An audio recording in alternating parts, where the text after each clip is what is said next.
വിജയേട്ടാ നമസ്കാരം. നമസ്കാരം. വിജയേട്ടാ, വെസ്റ്റ് ബംഗാളിൽ ഉടൻ വോട്ടെടുപ്പ് നടക്കാൻ പോവുകയാണ്.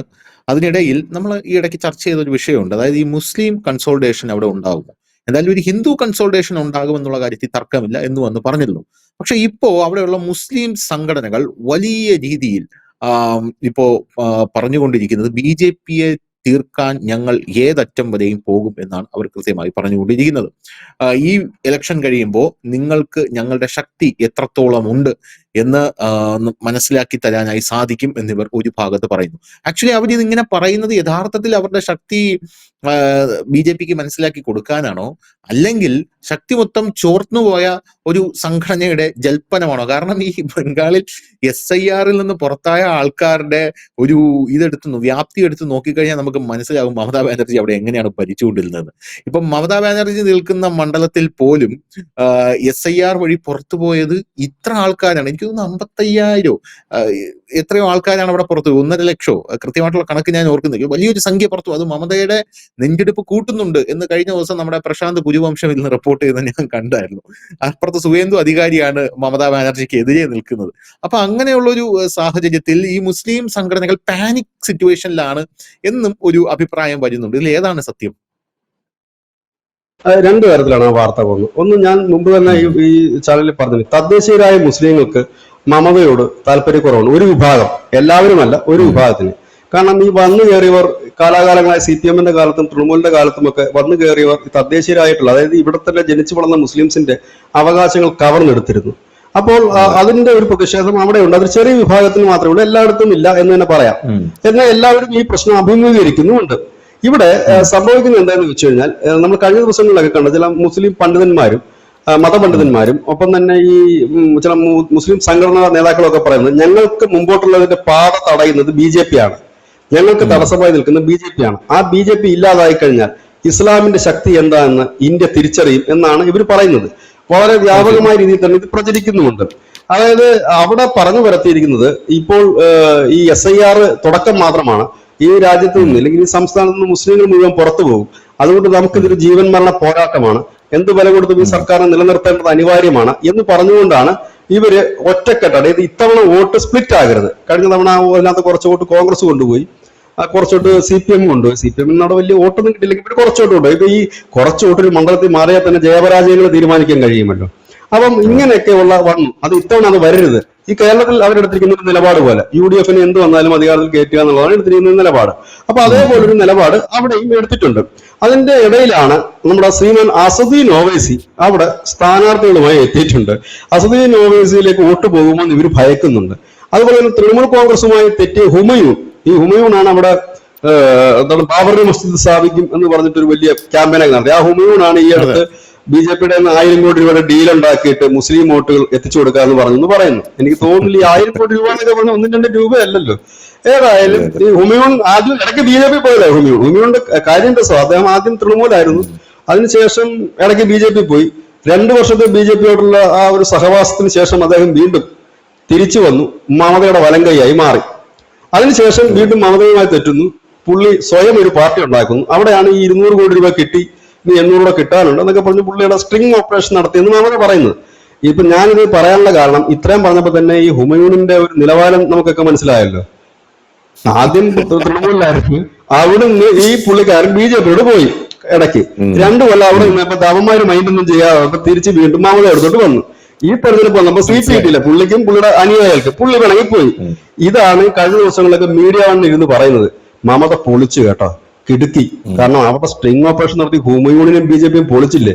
എന്റെ പൊന്നു സുഹൃത്തെ, ഈ ഹുമയൂൺ എന്ന് പറയുന്നത്, ഞാൻ ഈ കേരളത്തിൽ അദ്ദേഹത്തെ വിശ്വസിപ്പിക്കാൻ വേറെ നേതാക്കന്മാരൊന്നുമില്ല. ഇന്നിവിടെ ആണെങ്കിൽ നാളെ വേറൊരു നിൽക്കുകയാണെങ്കിൽ മറുകണ്ഠം ചാടിക്കൊണ്ടിരിക്കുന്ന ഒരു മനുഷ്യനാണ്. വെളിവുമില്ല വെള്ളിയാഴ്ച ഇല്ലാത്തൊരു മനുഷ്യനാണ് ഈ ഹുമയൂൺ. ഏതായാലും ഇദ്ദേഹവും നിൽക്കുന്നുണ്ട്. ഇവര് നിൽക്കുമ്പോൾ സ്വാഭാവികമായിട്ട് വോട്ട് സ്പ്ലിറ്റ് ആകുമല്ലോ, അത് സ്പ്ലിറ്റ് ആകരുത്. അപ്പൊ തന്നെ കോൺഗ്രസ് മത്സരിക്കുന്നുണ്ടല്ലോ, കോൺഗ്രസിലേക്ക് വോട്ട് പോകരുത്. ഇത്തവണ CPM മത്സരിക്കുന്നു. CPM പറയുന്നത് ഞങ്ങൾക്ക് 2-3 സീറ്റ് ഉറപ്പായും കിട്ടുമെന്നാണ് ഇവർ പറയുന്നത്. അങ്ങോട്ടേക്കും വോട്ട് പോകരുത്.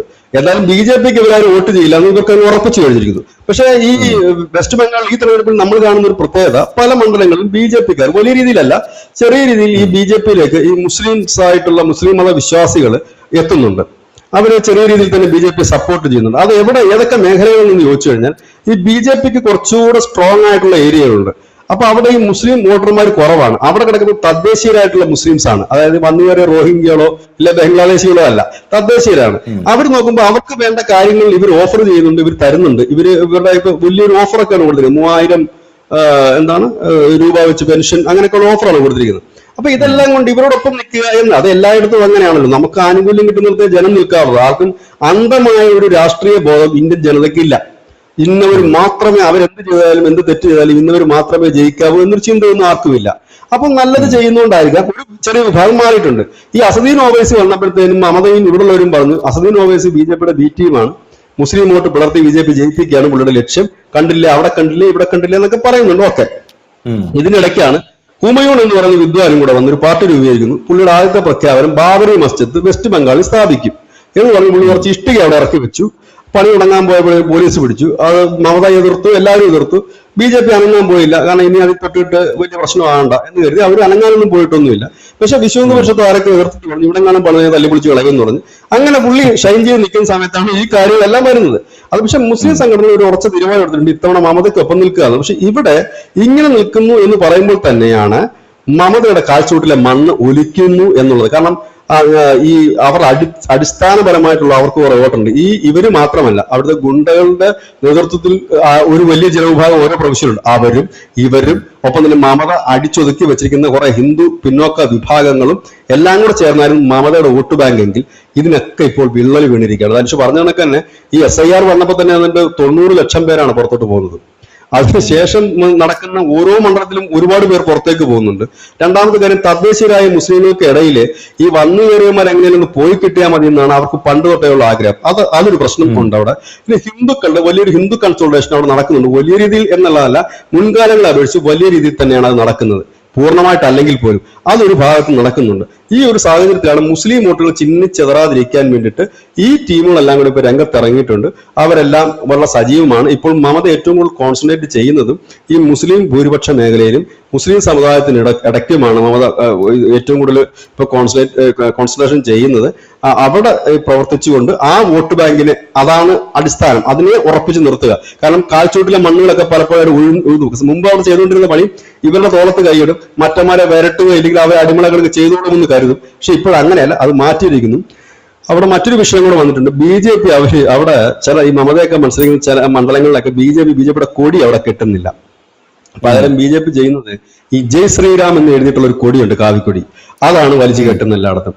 അത് ചിലയിടത്തൊക്കെ ജയ് ശ്രീറാം നശിപ്പിക്കപ്പെട്ടിട്ടുണ്ട്.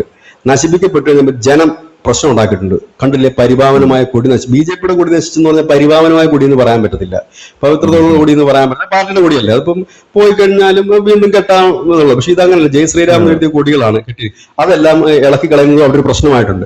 BJP ഇത് പലയിടത്തും അവിടെ യൂസ് ചെയ്യുന്നുണ്ട്. കാരണം ഈ ജയ് ശ്രീരാം എന്ന് പറയുന്നത് മമതയെ സംബന്ധിച്ച് വലിയ ഭ്രാന്തി പിടിക്കുന്ന സാധനമാണ്. ഇത്തവണ പക്ഷെ മമത ബുദ്ധിപൂർവ്വം ഒരിടത്ത് പോലും ജയ് ശ്രീരാമിന്റെ കാര്യം പറഞ്ഞില്ല എന്ന് മാത്രമല്ല, ചില യോഗങ്ങളിൽ അവർ ജയ് ശ്രീരാം വിളിക്കുകയും ചെയ്തു. ഇതിൽ നിന്ന് നമുക്ക് മനസ്സിലാകുന്ന ഒരു കാര്യം, മമതയുടെ അടിത്തട്ടിളയിരുന്നു. കാരണം ഇന്നലെ വരെ ഒരു അയൺ ലേഡിയായി നിന്നിരുന്ന ഒരു നേതാവ്, ആ നേതാവ് ഇപ്പോൾ മുമ്പ് ജയ് ശ്രീരാമിനെ എതിർത്തിരുന്ന അല്ലെങ്കിൽ ജയ് ശ്രീരാം വിളികളെ അസഹിഷ്ണുതയോടെ നേരിട്ടിരുന്ന ഒരു ലീഡർ ഇപ്പോൾ അത് വിളിക്കാൻ തയ്യാറാകുന്നു. ഇല്ലെങ്കിൽ അങ്ങനെയുള്ള രീതിയിലേക്ക് അവർ മാറുന്നത്, എല്ലാവരുടെയും വോട്ട് വേണമെന്നൊരു ധാരണയിലേക്ക് അവർ മാറുന്നു. ഏതായാലും ബംഗാളിൽ ഹിന്ദു കൺസോൾട്ടേഷൻ ഒരു ഭാഗത്ത് നടന്നു വരുന്നു. ഇപ്പോൾ മുസ്ലിം കൺസോൾട്ടേഷന് വേണ്ടിയുള്ള ആഹ്വാനം നടക്കുന്നു, അതിനുവേണ്ടിയുള്ള പ്രചരണം നടക്കുന്നു. അതായത് ഈ തെരഞ്ഞെടുപ്പ് എല്ലാ അടവുകളും പയറ്റുന്നു, ഇല്ലെങ്കിൽ എല്ലാ ആയുധങ്ങളും എല്ലാ രാഷ്ട്രീയ പാർട്ടികളും എടുത്ത് പയറ്റുമ്പോൾ അത് വീണ്ടും നമ്മുടെ ഇന്ത്യൻ രാഷ്ട്രീയത്തിന്റെ ഏറ്റവും ജീർണ അവസ്ഥ എന്ന് പറയുന്ന മതം, ജാതി തന്നെയാണ്. അതിലേക്ക് തന്നെയാണ് വെസ്റ്റ് ബംഗാൾ ഇലക്ഷനും പതുക്കെ നീങ്ങുന്നത്.